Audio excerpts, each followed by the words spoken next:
Lezi ndaba zehora lokuqala sigwethulela zona bukhome komkhulu le-SABC e-Auckland Park eGoli naze inohlonze emini nje.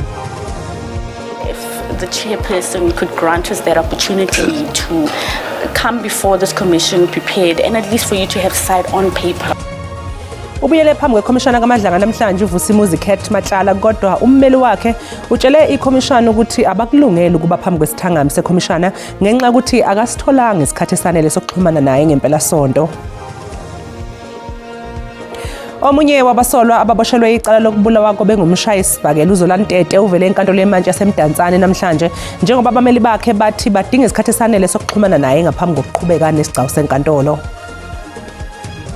The case against media personality Molemo Katlaho Marohanye, popularly known as Jup Jup, has been postponed by the Germiston Magistrates Court to 7 September 2026. I-NPA eGauteng isikhiphe incwadi egunyaza ukuboshwa kukasaziwayo umulimo Jup Jup Marohanye emva kokuthi engazange alibhade enkantolo namhlanje njengoba ubezovela maqondana necala lokukhipha isibhamu esidlangalaleni. He has done so much. He has done so much for the country. Isihlabani somsubathi wakuleli uAkhani Simbine ukhale wemuka nomklomelo phezulu emcimbini weindondo iSA Sports Awards izolokusihlwe Sun City ngesikhathi emenyezelwa njengomdlali wonyaka ovelele.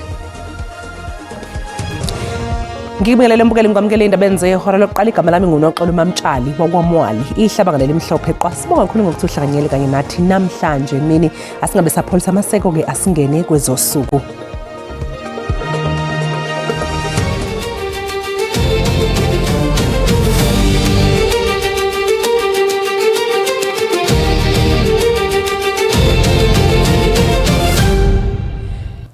Osolwa ngokuba ingxenye yalabo abaqhuba ubugebengu uVusimuzi Cat Matlala ubuyele phambi kwekhomishana kaMadlanga namhlanje.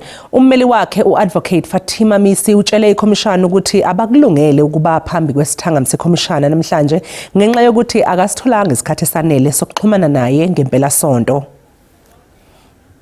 Ikhomishana kaMadlanga ibilindele ukuthi uzokwazi ukuphendula mayelana nangakuqedelanga isitatimendeni sakhe sokuqala uVusimuzi Cat Matlala njengoba nje vele ngaphambi kwayo namhlanje. Nokho ummeli wakhe uzwakalise ukuthi basadinga isikhathi ukuze bezokwazi ukulungiselela ukuphendula yonke imibuzo. My inclination is for Mr. Matlala's application to be argued now, this morning. That's my inclination. What's your response to that? Chair, my application for a standout tomorrow, still that is the position that we're taking. If the chairperson could grant us that opportunity to come before this commission prepared and at least for you to have sight on paper, at minimum some of the case laws, because we do believe that this is an issue that has never been dealt with by any commission in South Africa. Ummeli kaMatlala uthi njengoba bekubanzima nje ukuthi bexhumane nawo uMatlala kulandela indlela kaboshwe ngayo yingakho bengakwazanga ukuba bayilungiselele ngokwanele kuba bavele ngaphambi kwekhomishana kaMadlanga namhlanje. Chair, yes to the fact that it relates to legal issues, but there's also information during their consultation, as limited as it was, where it became clear to us, having had sight of the replying affidavit, that there's factual elements that need to be addressed that relates to documentation which we did not, or rather they did not have at hand when they were consulting. Ihlanganisi insuku ezikhulu namashumi ayisithupha nanhlanu namhlanje le komishana iqhubeka nophenyo lwayo.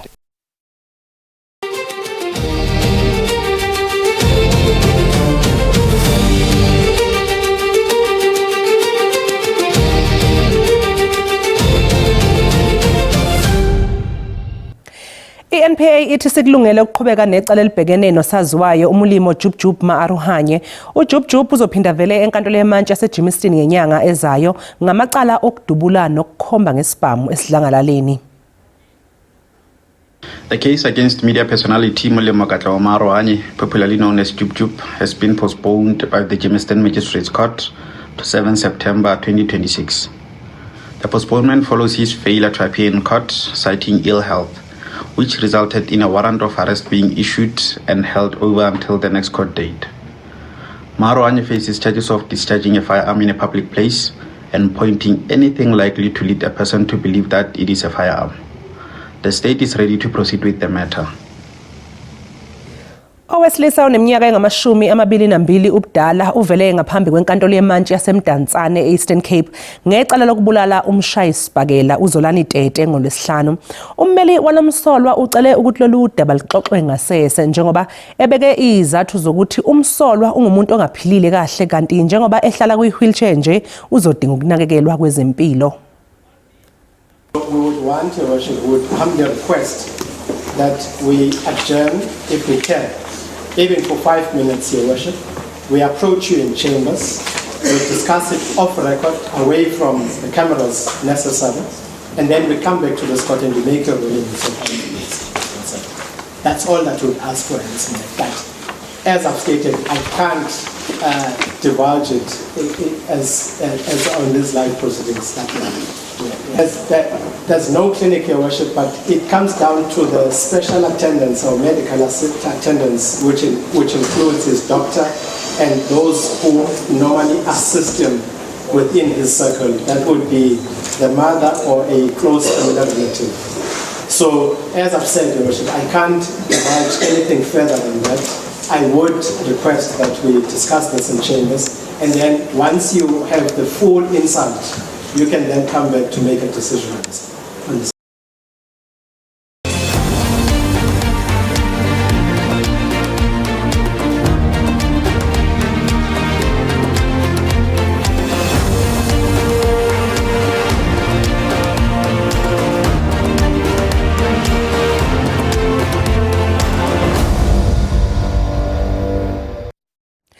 Umhlaziyi wezombusazwe uSolwazi Siphamandla Zondi uqaguluka ukuthi iNC kubukeka kuzofanele ukuthi iqinisekise ukuthi abaphathi abehlulekile ukuletha idingo zomphakathi abaphinde banikezwe ithuba lokubuyela ekhundleni. Usho lokho njengoba iNC seyethule umqulu wayo wezithembiso zokhetho eRiverside Park eGoli.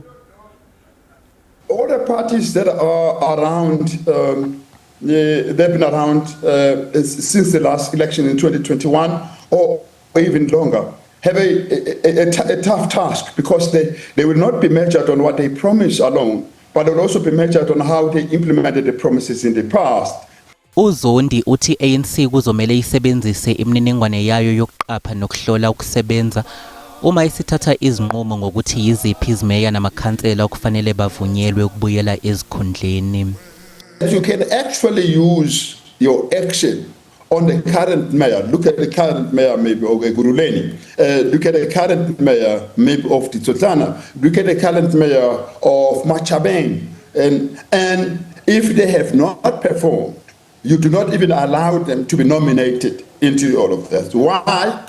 Because it creates credibility issues for the bigger brand. Uthi ukuvumela abaphathi abadembeselayo ukuthi babuye ezikhundleni kudala izinkinga ikakhulukazi kwethembekeni kweqembu. Why would people who have not covered themselves in glory be allowed to have a chance to come back to again cover themselves in no glory, coming back against better promises and then people who've not delivered promises that were lower before? uZondi uqhube wathi indlela iANC ekwazi ngayo ukuthathela izinyathelo izikhulu ezingazifezi izibopho zazo izoba semqoka ekubuyiseni naseqinisekiseni ukwethembeka kubavoti.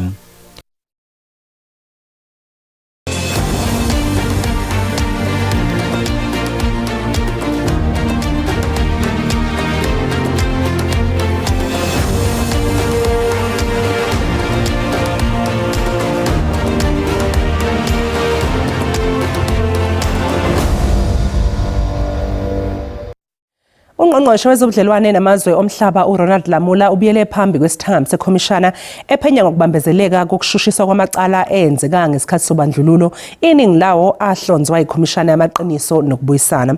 uLamula uphendula ngeqhaza abanalo kulamacala ngesikhathi esengungqongqoshe wezobulungiswa phakathi kukanyaka u2019 kuya ku2024. uLamola uthi ngesikhathi sakhe kwenziwa umsebenzi omkhulu ekusingatheni amacala ahlobene nokubulawa kwabaholi bezombusazwe. Uthi NPA namaphoyisa anikezwa izinsiza ezengeziwe kwaba nabashushisi abangama-23 nabaphenyi bamaHawks abangama-34 ababebhekene namacala esikhathi sobandlululo. And indeed there was a reprioritization of resources from the National Treasury.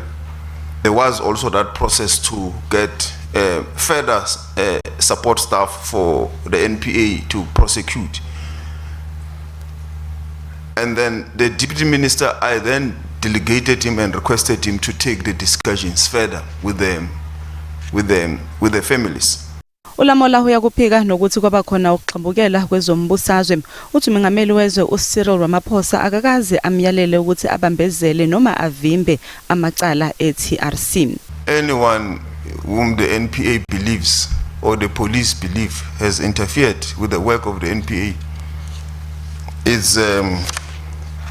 is clearly prohibited by the NPA Act, but also Section 41(1) makes it a criminal offense. So even the president. Uthi ke ngesikhathi sangongqongqoshe waphinda wagunyaza ukuvulwa kabusha kophenyo ngokubulawa kwenkosi uAlbert Luthuli, uGriffith Mxenge, uNeil Eggert kanye neCredit 4. Lihlehliselwe umhlazi ngama-31 kwephezulu enkantolo eMantshisi eVanderbijl Park. Icala lezisebenzi eziyisikhombisa kumasipala emfuleni eyisolwa ngenkohlakalo, ukweba kanye nokucekela phansi ingqalazinda ebalulekile. Abamangalelwa baboshwe yithimba le-PKTT. We are standing in order now. Zivele kafushane enkantolo yaMantshisi eVanderbijl Park izisebenzi ezisikhombisa zakumasipala emfuleni esengokukhokhela emabhange azo imali ukuze ziqhume ugesi ngokungemthetho ogcimiwe. Inkantolo ke ihlethele isonto elizayo lelicala nalapho abasola kulindele ukuthi bafake isicelo sebheyili. Thank you. This matter is then postponed 31 August 2026. 31 August 2026, that is then for possible formal bail application. All 7 of the accused in custody. Inkantolo ithe uma isicelo sebheyili singaphothulwa ngomsombuluko sizoqhubeka ke mhla zimbili kumandulo njengoba inkantolo ibheke nenkinga yokuqopha kule nkantolo abahlezi kuyo ukuze kuqhubeke isicelo sebheyili izokwazi ukusilalela ngomsombuluko nangolwesithathu. Abasolwa ke bagcinwe esitokisini. Mbukelisi sathi qu eyitolo siyabiya nezinye emva kwekhefu.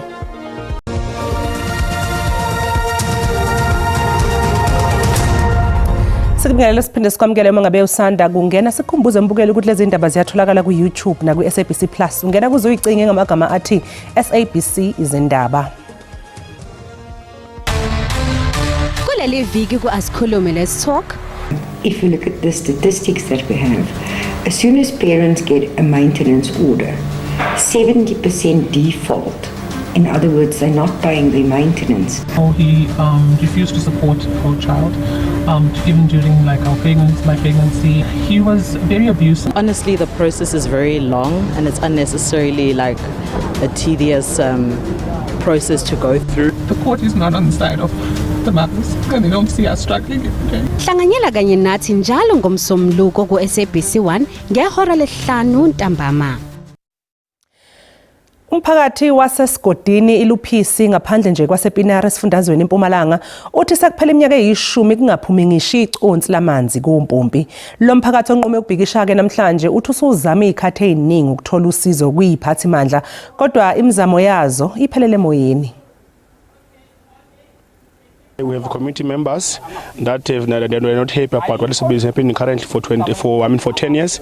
We have proposed that they must just give us a go-ahead because there's a borehole that is not finished, whereby they just put a transformer. We just need a generator to pump water. Everything has been tested. We said to them, no, we want to continue to fund that borehole, that then we can supply community water. So that letter has been sent to them over now a month, has not been responded. And then now today we said to them, we need that letter to be approved, and then they must do us a ref test today, whereby they must open the water from Ezweni, whereby they store water.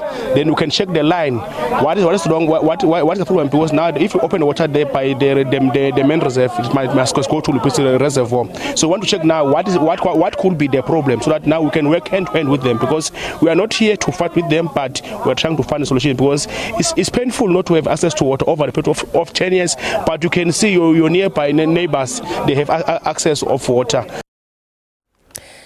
Libiyela enkantolo namhlanje Eastern Cape icala labamangalelwa abayisithupha ababhekene necala lokubulawa kwabantu abayi-18 ngobozana elusikisiki. Okuyena kasolwa njengongqondongqondo kuleli cala umzukisi Ndamase ngeledlule ubeyibambele enkantolo ehloma ngemibuzo abanye abamangalelwa becala. Njengamanje ngembukelo sesixhumana nentatheli ye-SABC uNomzwanele Mngoma osenkantolo. Nomzwanele sekubingelela sikwamukele endabeni zasemini. Yikuphi osekwenzekele kusukela ekseni njengoba kuqhubeka nje icala enkantolo? Manibulise nababukeli ekhaya noxolo.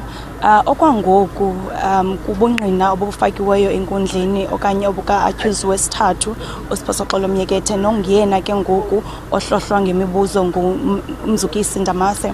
Kuyavela into yokuba ngalamini yesiganeko engobozana yena zange angene ngaphakathi kwimizi leyo mibini ekwadutyulwa kuyo abantu, umzi wakwaMatu kunye nowakwaSingqina, kwaye kuyavela into yoba yena ngalamini wayengaxhobanga, kodwa ke bezikhona izityholo zokuba wayexhobile ephethe iphamkani, kodwa ke kukhona nento yokuba ingalo yakhe yasekhohlo ayisebenzi, nto leyo izama ke ngoku ukungqina into yoba ngenene wayengaxhobanga ngaloo mini. Kodwa ke uNdamase uzamile ukumkhumbuza ngetyala awayeligwetyelwe ngo-2002 lokubulala ipolisa, esitsho ke esithi ngelo xesha wayesenza loo nto ingalo leyo yakhe yayihleli ingasebenzi. Kodwa ke namhlanje uyaqhubeka nokuvezela inkundla into yokuba uMnyekethe lona angumrhanelwa wesithathu ebesazana naba bantu wayenabo kwaSingqina kwaye wayengaqali ukudibana nabo.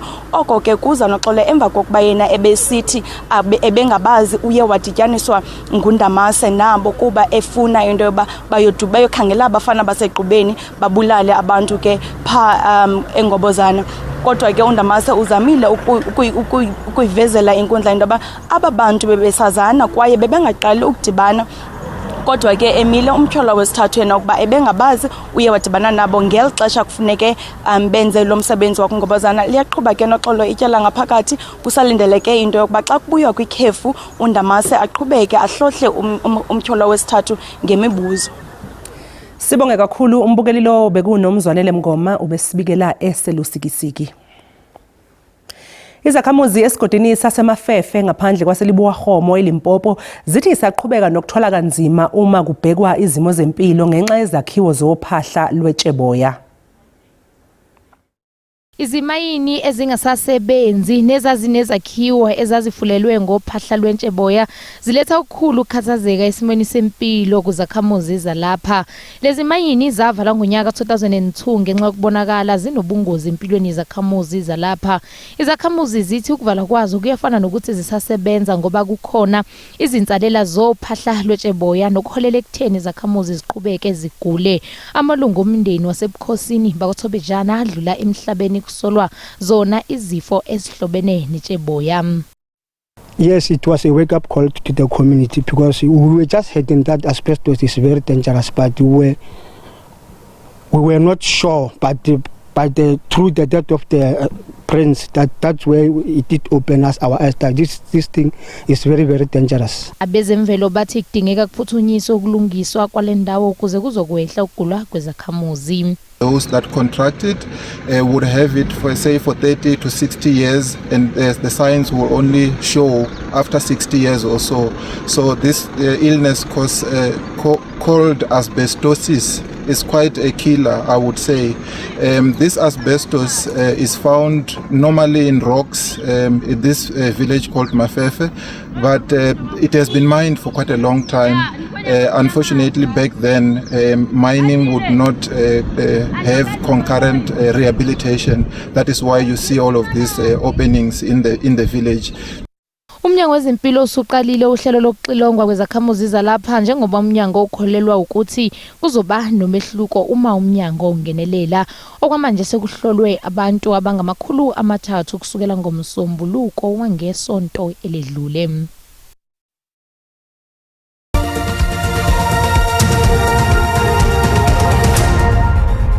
Isihlabani somsubathi wakuleli uAkhani Simbine ukhalewe emuka nomklomelo phezulu emcimbini weindondo iSA Sports Awards izolo kusihlwa eSun City ngesikhathi ke emenyezelwa njengomdlali wonyaka ovelele. Uqonile usebenza kahle kwezemidlalo kuleli eSun City izolo ebusuku.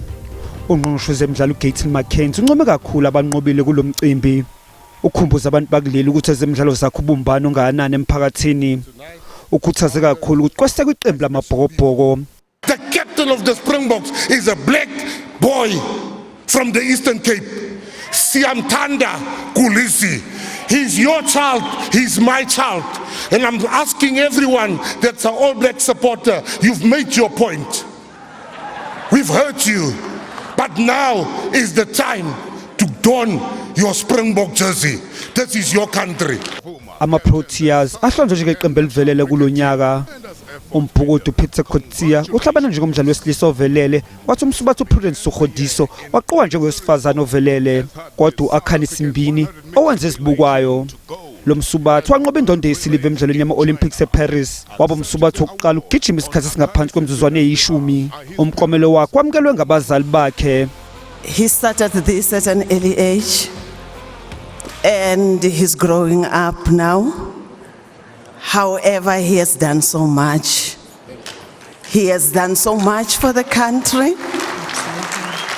And I believe that the younger athletes are looking up to him because they can see that this is possible. Even if he's no longer running, we'll have a lot of athletes that will be running for South Africa. Umpumulelo Mhlongo yena uqonje ngomsubathu ovelele ophila nokukhubazeka kwathi Simon Kruger waqonje ngomsubathu ovelele kwabesifazane kulesigaba. Mbukeni sathi iqu edolo mangabe sibuya sobe sesikuphatheleke umhlahlo wesimo sezulu.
Sizibeka lapha bese kuphathele zona emini hlangabeza koza kwethu neindaba ngolimi lwesindebele uma kugamanxa elesihlanu ntambama thina ke siyabiya nezinye ngelesikhombisa kusihlo okamanje nje usale kahle.